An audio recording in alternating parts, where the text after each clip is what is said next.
The satellite phone died mid-transmission. All Firebase Echo found at the abandoned checkpoint was his helmet, cracked and bloodied. The commander's voice echoed across the mess tent. Staff Sergeant Jake Rodriguez has been KIA. His name was crossed off the mission board. Major Collins shook his head. Typical. Combat engineers always crack under real pressure. Dark laughter rippled through the tent.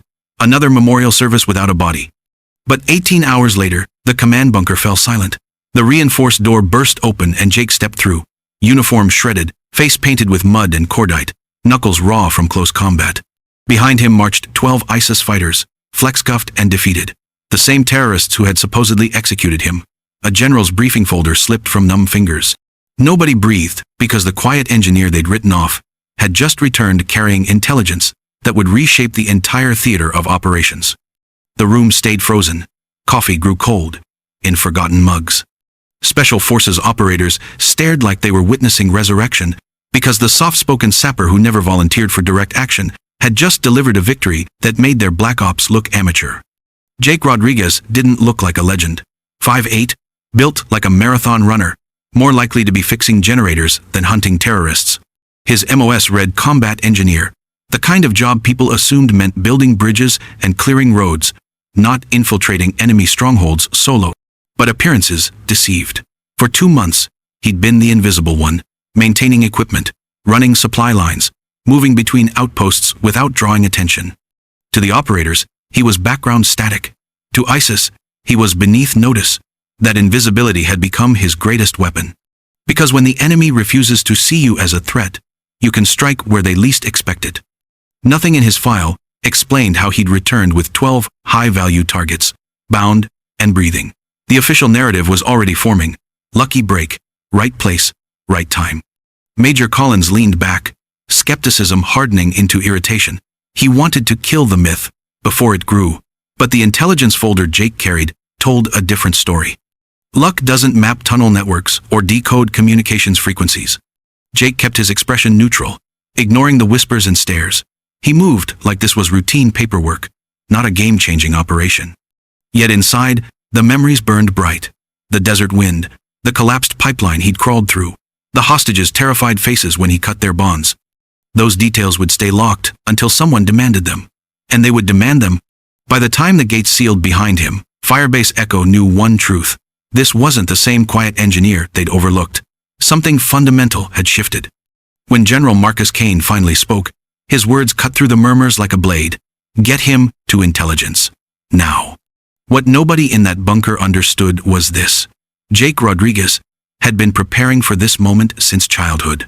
Long before Syria, long before Firebase Echo, long before anyone believed a Mexican-American kid from East LA could outwit international terrorists.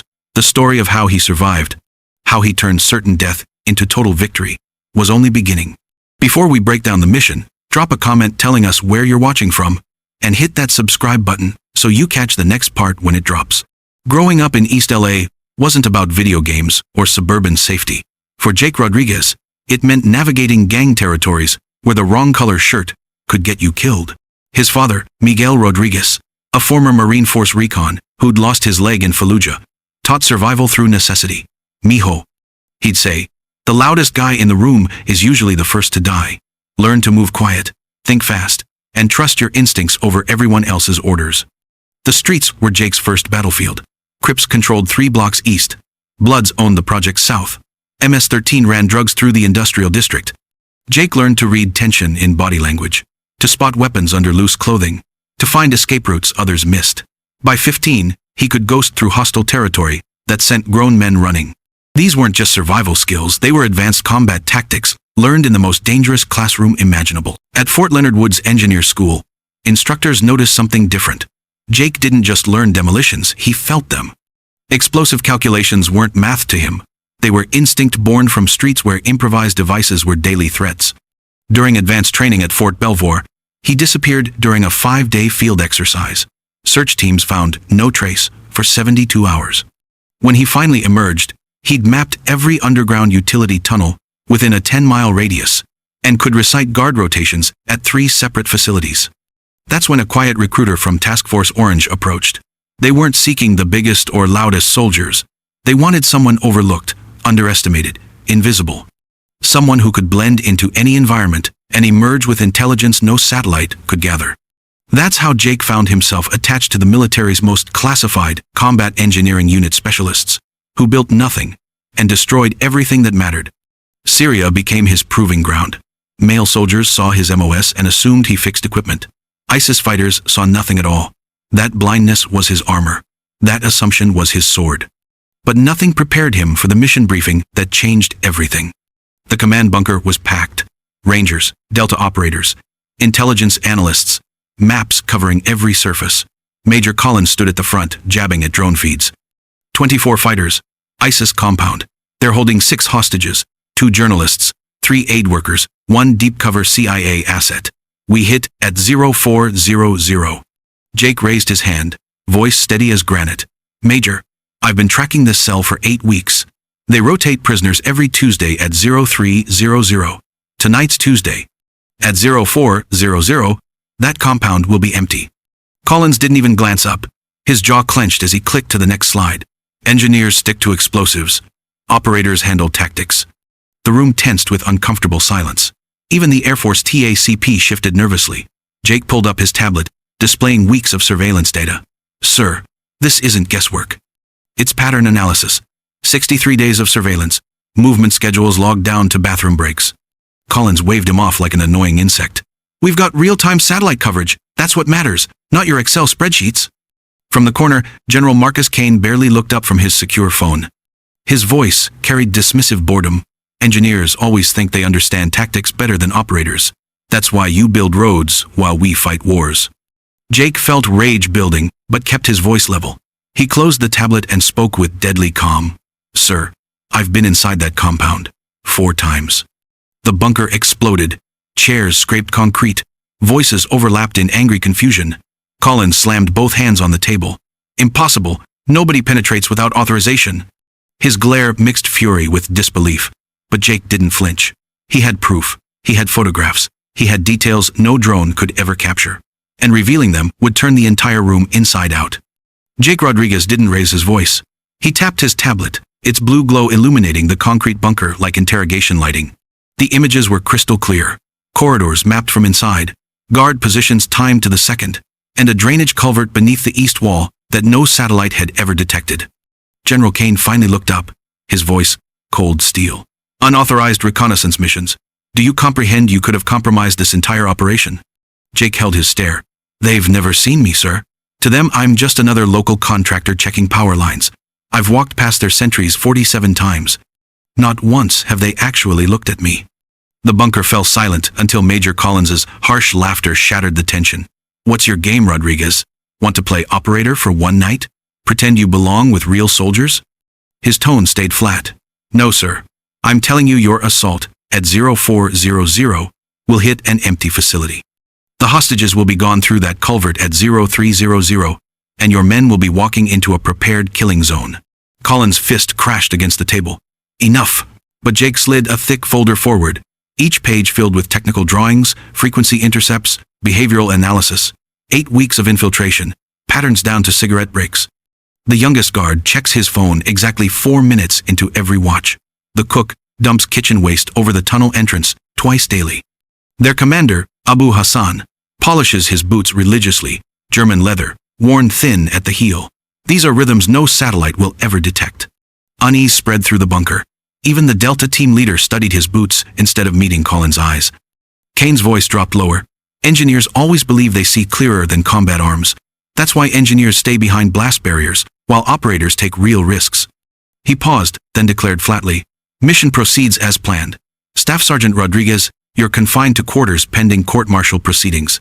His tone was absolute, but doubt flickered in his eyes, like a man silencing warnings he feared might be accurate. Back in his quarters, the walls pressed closer. On his footlocker sat a photo of his father, Miguel Rodriguez, the Force Recon Marine, who'd once refused to lead his squad into an obvious ambush in Ramadi. 18 Marines lived because instinct mattered more than rank. Jake opened his tactical notebook. Pencil marks tracked every detail he'd observed. The glow of cell phone screens in darkness, the splash of dishwater on packed earth, German boot leather creaking on stone steps. Small observations, But together they painted a picture satellites would never understand. Closing it, he opened his equipment case. Civilian clothes, a contractor's hard hat, worn work boots, his disguise. Next to them, a blood pack from the aid station. Insurance if the deception went wrong. The command would believe he'd been captured, buying him operational freedom. He'd staged it perfectly. Earlier that evening, he detonated a small charge near the perimeter fence, leaving residue traces. Later, a nervous patrol found his helmet and gear, both soaked in fake blood. By dawn, Firebase Echo would believe he was dead. Misdirection. The only way to operate freely. His watch read 2,345. Guard change in 15 minutes. Midnight was the point of no return. The hostages wouldn't survive past 0400. He pulled on civilian clothes, grabbed his tools, and looked once more at his father's photo. Trust your training, not their orders. The words left his lips as a whisper. Then he stepped into the Syrian night, leaving behind the identity they'd dismissed, and embracing the one that might save lives or end his. The Syrian night pressed close, sharp, and unforgiving. Jake Rodriguez moved through the industrial zone, every step calculated, every sound measured. At the checkpoint, the young guard illuminated his phone screen, eyes locked on a video game. 4 minutes into his shift, exactly as logged, his attention was completely absorbed. Weakness disguised as routine. Jake ghosted past the motor pool, pausing to disconnect ignition wires from 2 trucks and drain hydraulic fluid from a third. By the time anyone reached the vehicles, they'd be useless scrap. Then he lowered himself into the drainage culvert. ISIS had dismissed it as too narrow for infiltration, but Jake knew better. Childhood summers crawling through LA storm drains had prepared him for passages tighter than this. Concrete scraped his shoulders as he slid forward, dirty water soaking his clothes. To most, it was a tomb. To him, it was an entrance. He pressed against the cold wall and listened. 3 guards outside the holding cells, 2 inside upstairs. Muffled conversation and radio chatter. They expected dawn to bring profit. Western hostages, sold to a Chechen broker across the Turkish border. His watch read 0245. The buyer was early. Collins' assault at 0400 was walking into a slaughter. His father's words cut through the darkness. When everyone else is wrong, and you're right, you don't ask permission. You act. A bottle clattered outside Jake's distraction charge. Right on schedule. 2 guards went to investigate, the third following. Jake slipped between them, shoulders hunched, like a maintenance worker. By the time they returned, he was gone. The holding room reeked of unwashed bodies and fear. 2 guards sat playing cards, Alaska's leaning against concrete blocks. 6 captives were chained to pipes, 2 journalists, 3 aid workers, and 1 man whose alert eyes betrayed advanced training. CIA, Jake realized. Deep cover blown. 1 guard yawned, head nodding. Decision time. Jake moved behind him, applied a blood choke, and counted 10 silent seconds until he collapsed. He lowered the body quietly to the floor. The CIA operative's gaze met his. No words needed, only understanding. Jake cut his restraints, passed him a sidearm, and pointed toward the culvert hidden behind equipment boxes. The operative nodded, freeing the others with practiced efficiency. Then boots thundered overhead. Multiple sets, voices in Arabic, sharp and urgent. The Chechen broker had arrived early and impatient. The steel door swung open. The ISIS commander stepped in first, German boots gleaming under harsh fluorescent lights. 4 fighters flanked him, rifles ready. Behind them, the Chechen's eyes glittered with cold calculation. Jake stood where the prisoner should have been, head down, tool belt visible, posture curved, like someone beaten down by authority. The commander's eyes narrowed, suspicion creeping into his stare. His hand drifted toward his weapon. Jake moved first, but with words. His Arabic was flawless. American helicopters, eastern approach. They know about the tunnel. The commander froze. His radio crackled with phantom signals Jake had broadcasted from his equipment. The illusion of approaching aircraft. Fear spread like wildfire. Everyone remembered the last American raid. No survivors, only craters. Jake pulled a folded document from his shirt, the operations order he'd photographed from Collins's briefing. He held it high. Eastern wall breach. 15 minutes. Your escape routes are blocked. Those vehicles outside won't start. The Chechen spat a curse and bolted for the stairs. The fighters wavered, eyes darting between their commander and the exits. Pride battled survival instincts. The commander's jaw locked. Seconds stretched like hours. Then slowly, he lowered his rifle. His men followed, shame burning in their faces. On your knees, Jake ordered. The CIA operative raised his weapon, covering them. One by one, the fighters zip-tied each other under Jake's direction. Wrists bound tight by their own hands. By 0400, when the quick reaction force stormed the compound, the battle was already over. No gunfire, no heroics, just 12 ISIS prisoners kneeling in surrender, and a story too sharp, too impossible to ever make the official records. The holding room stank of sweat and diesel fumes. 12 ISIS fighters knelt on concrete, wrists bound with American zip ties. Above them, the sound of distant rotors grew louder, not American helicopters, but the QRF Jake had summoned with his beacon. He'd never intended it as rescue, only as psychological warfare. False audio signatures to terrify the commander into capitulation. When the QRF finally breached the compound, they found no resistance waiting, no firefight, no casualties. Just 12 high-value prisoners secured and ready for transport, plus 6 hostages already being evacuated through a side passage by a grim-faced CIA operative. The Rangers under Major Collins arrived minutes later to find an empty objective, exactly as Jake had predicted. By sunrise, whispers spread across Firebase Echo. A dismissed combat engineer had accomplished in one night what an entire Special Operations Task Force couldn't manage: freeing captives, capturing terrorists, dismantling a smuggling network, and vanishing before anyone could claim credit. The debrief lasted 12 hours. Collins sat rigid, humiliation and rage warring in his expression. General Kane read after-action reports without emotion, until one line forced him to pause. The Chechen broker they'd captured wasn't just a middleman. He was coordinating a multi-billion-dollar human trafficking operation, funding terrorist cells across 4 countries. This wasn't luck. Jake had calculated, and he'd been absolutely right. Kane found him later in the maintenance bay, methodically cleaning his rifle with steady strokes the way his father had taught him, patience in every movement. Kane surprised everyone by coming to attention before speaking. "Your tactical assessment was correct, Staff Sergeant. My judgment was flawed. This operation succeeded because of your actions." His voice was formal, but respect was unmistakable. Jake didn't look up. The cleaning rod kept moving through the barrel. Kane cleared his throat. "A Silver Star recommendation has been submitted. Effective immediately, combat engineers will have tactical advisory authority in all operations planning." Only then did Jake raise his eyes, calm and unwavering. "General, there are others like me. Soldiers who can operate where conventional forces can't. Who move unseen because people choose not to see us." For a long moment, Kane held his gaze, then stiffly nodded. "Understood, Staff Sergeant. That will be addressed." Outside the maintenance bay, the former CIA operative approached the hostage Jake had freed. Now revealed as Marcus Webb, 20 years in covert operations, his body marked by old campaigns across 3 continents. He studied Jake the way only one professional studies another. "You move like a ghost," he said quietly. "Where did you learn that?" Jake's lips curved slightly. "East LA. A father who believed the best warriors are the ones nobody sees coming. Same lesson he brought back from Iraq. He survived because enemies underestimated him." Webb smiled, weary but genuine. "My son wants to join Special Forces. Everyone says he's too small, too quiet." Jake slung his rifle across his shoulder, voice steady as bedrock. "Then tell him they're wrong, and teach him to prove it." He paused, then added with a slight smile, "The battlefield doesn't always reward the loudest voice or the biggest muscles. Sometimes, victory belongs to the one nobody saw coming." As Jake walked away, Webb called out, "Rodriguez, one more thing that Chechen you helped us capture? He's been funding sleeper cells in American cities. You didn't just save 6 hostages tonight." Jake stopped, turned back, his expression growing serious. Webb's voice dropped lower.